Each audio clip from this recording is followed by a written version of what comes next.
영국에서 이제 1970년대 한 연구 중에 어떤 게 있냐면 암 환자들이 어떤 사고방식을 갖고 있는지에 따라서 생존율을 조사했던 적이 있거든요.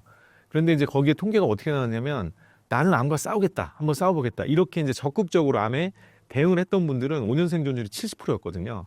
그런데 암에 낙담하고 나는 왜 암에 걸렸지? 내가 왜 그 암에 걸린 게 왜 나야?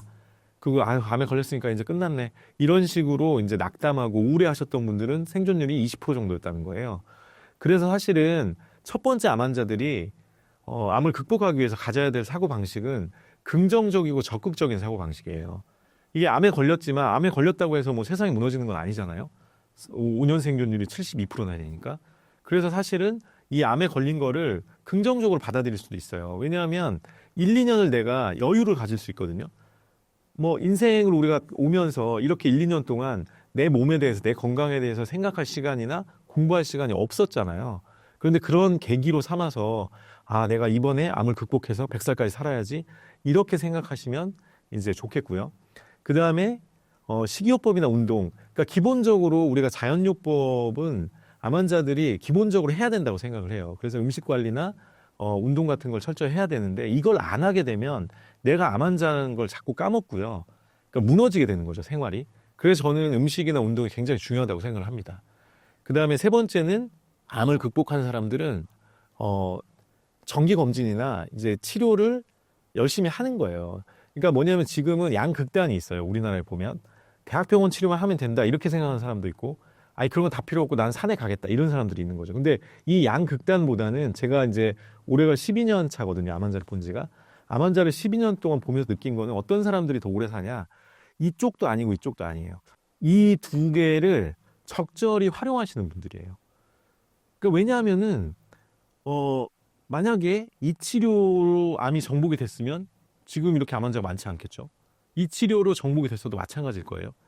그러니까 암은 적절하게 내가 필요한 상황에 맞춰서 대학병원 치료도 받고 또 자연 치료도 하고 뭐 지금 대체 치료나 통합의학 치료도 많거든요. 그런 치료도 적극적으로 받으면서 암은 어떤 한 가지로 치료되는 게 아니에요. 그래서 내가 내 몸 전체를 통합의학적으로 바꾸겠다 이렇게 접근을 해야지 치료가 되는 거라서 한 가지 생각만 하지 않기를 말씀을 드리고요. 그 다음에 이제 암을 극복하신 분들은 가족이나 사회적으로 관계를 굉장히 잘 하시는 분들이에요. 그 이유는 뭐냐면 관계가 좋아야지 멘탈이 무너지지가 않아요.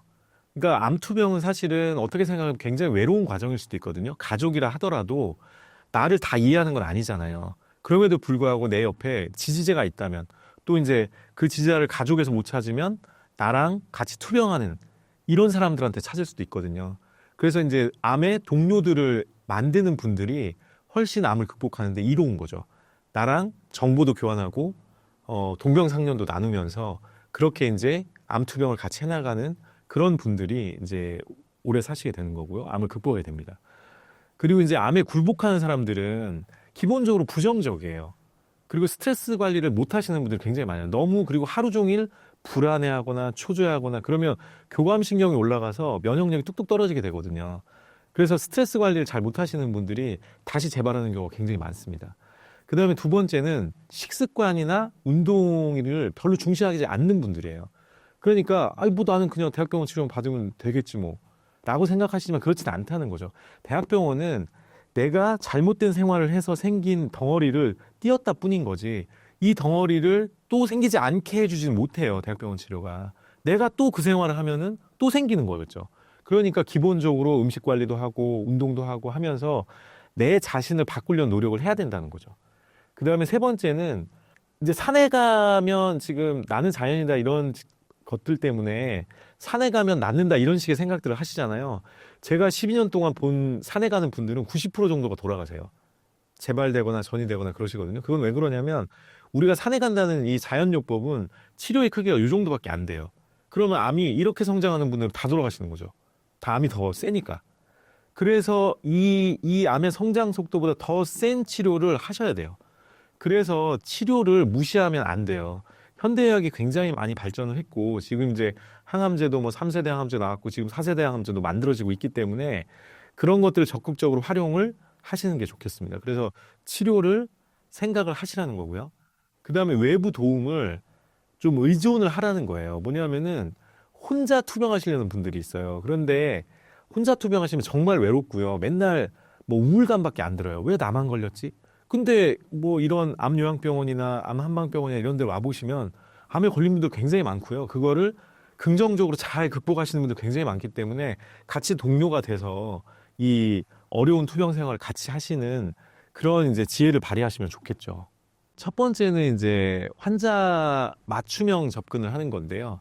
왜냐하면은 환자가 뭐 상태도 다르고 암의 종류도 다르고 뭐 1기, 2기, 3기, 4기 이런 것도 있고 분화도가 뭐 그레이드 1, 2, 3 이런 것도 있고 굉장히 다르잖아요.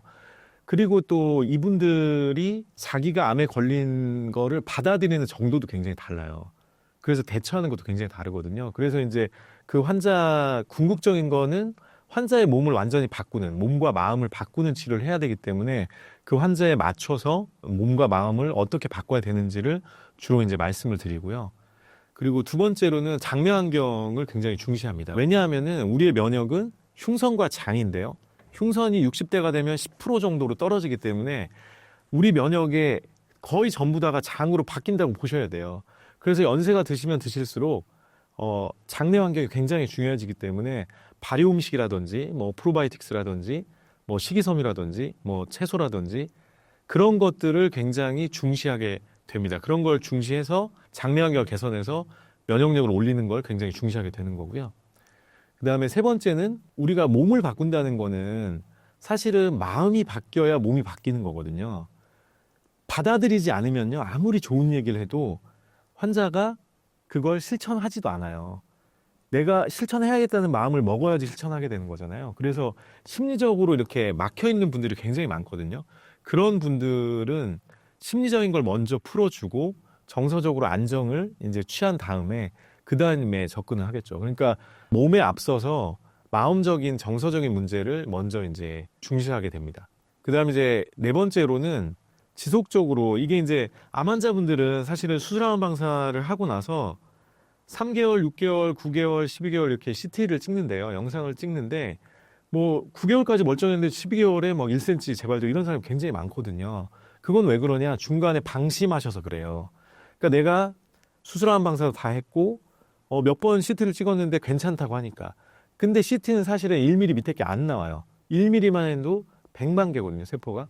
그러니까는 10만 개가 뭉쳐있는 상황에서는 CT를 찍어도 안 나오는 거예요.